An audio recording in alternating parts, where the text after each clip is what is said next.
The first business I ran for about 5 years was installing and servicing draft beer dispense systems. And the business grew, which made me think that I was doing things right.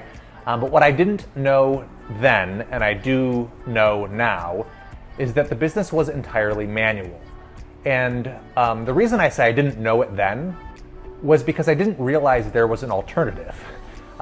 When I wanted the business to grow, I had to work more hours. I had to go out and get more clients, and then I had to service those clients. And that was the only path that I saw. Was pour more hours into this, the business grows, and that was the route that I was on. And the result of that was that I burnt out. And I took a business that I was passionate about and that I loved, and eventually I felt like I didn't like any of the paths forward. And it hadn't occurred to me at the time that the answer to the problem I was facing would be automation, was that I could automate receivables, was that I could automate lead nurture, was that I could automate so many different components of that business, which would have allowed me to spend my manual time doing the things that I loved and doing the things that I was best at.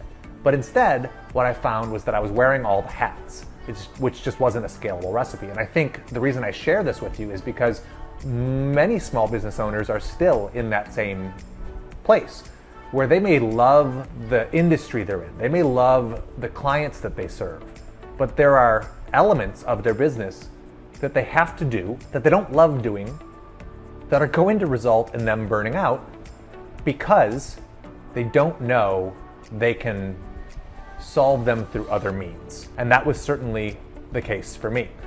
My name is Greg from the Keap Academy team. And if you fast forward to today, I am an automation advocate, an automation proponent, and a small business owner, once again, with a completely different perspective on the role automation can play for growing a business. The transformation for me took place because I happened to move to Arizona, and I happened to find a job with Keap, which at the time was called Infusionsoft. And during my stint there, I was indoctrinated into the world of automation, and I saw time and time again firsthand how automation could shape a business and the role and the impact that it could have. But I also recognized in some of the people that we worked with something that I would have felt previously. Because if you went back to that first business where I was installing draft beer dispense systems and you had said to me, Greg, the answer to your problem is marketing automation or sales and marketing automation or just automation in general, if you had said that to me, grabbed me by the lapels, I think I would have laughed. I don't think I would have embraced it because I didn't believe that automation could do what I was doing. I didn't believe that automation could create the experience for my customers that I, a human, was creating. And I was too proud of my business to entertain that I might be doing things that weren't necessarily the best use of my time. So the soil, so to speak, had not been tilled. And I recognize that in so many other small businesses as well. And so in this video, I want to sort of challenge that. I want to ask you to consider automation differently, to think about it in ways that maybe you haven't been willing to, because it can be uncomfortable. As a small business owner, you're likely proud of your business. You're likely, and you should be. And you might feel like automation is a compromise, like it takes away some of the control, some of the parts of your business that you could be most proud of. And I guess the message that I want to offer is that it doesn't have to. There's a quote I like from a friend of mine and a Keap certified partner, Gareth Everson, who says, automation is you, being you on your very best day, every day. And there's something comforting in that. The Greg that ran his first business entirely manually would have been proud and wouldn't necessarily have been willing to embrace automation. But there's something empowering about recognizing that the automation isn't arbitrary. It isn't an outside influence imposing itself on your business. The automation is an instrument that we get to employ.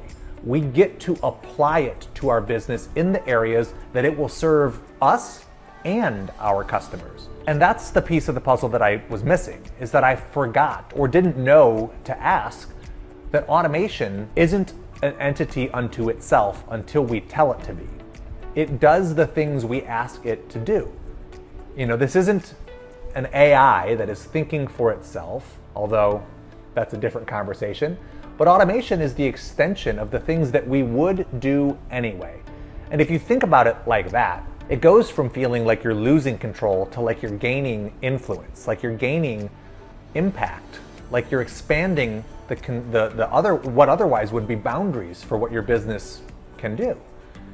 And to me, that's what automation makes possible, is it helps us do more of what we would do anyway. It helps us multiply the impact we can create, like for our customers and on the world. And it helps us amplify the message that we have, the work that we're up to anyway. I think maybe a resistance that I hear is that, automation feels like this dramatic shift. Like if you're proud of your business, then the idea of a dramatic shift feels counterintuitive. But automation doesn't have to be all that different. Yeah, it can mean repairing something that isn't working well or rebuilding a process that, is outdated. But it also can just mean accelerating the journey your customers are already on. It can mean scaling the number of people that you're able to serve. And it can mean doing more of the things that you're proudest of. Sometimes that happens by simply, layering in automation to make things possible that weren't there previously. But sometimes it happens by automating things that you are doing presently that you shouldn't be, or that your team members are doing that aren't the best use of their times, or that might be, driving them towards burnout. And so I wanted to just encourage you to take a step back and to examine or at least recognize, bias you may have or resistance you may have that could be artificially limiting what your business could be doing, or the impact it could be having, or the number of people it could be serving. So hopefully this was valuable for you. I'd love to hear your thoughts, comments, reactions in the comments below the video. Take care.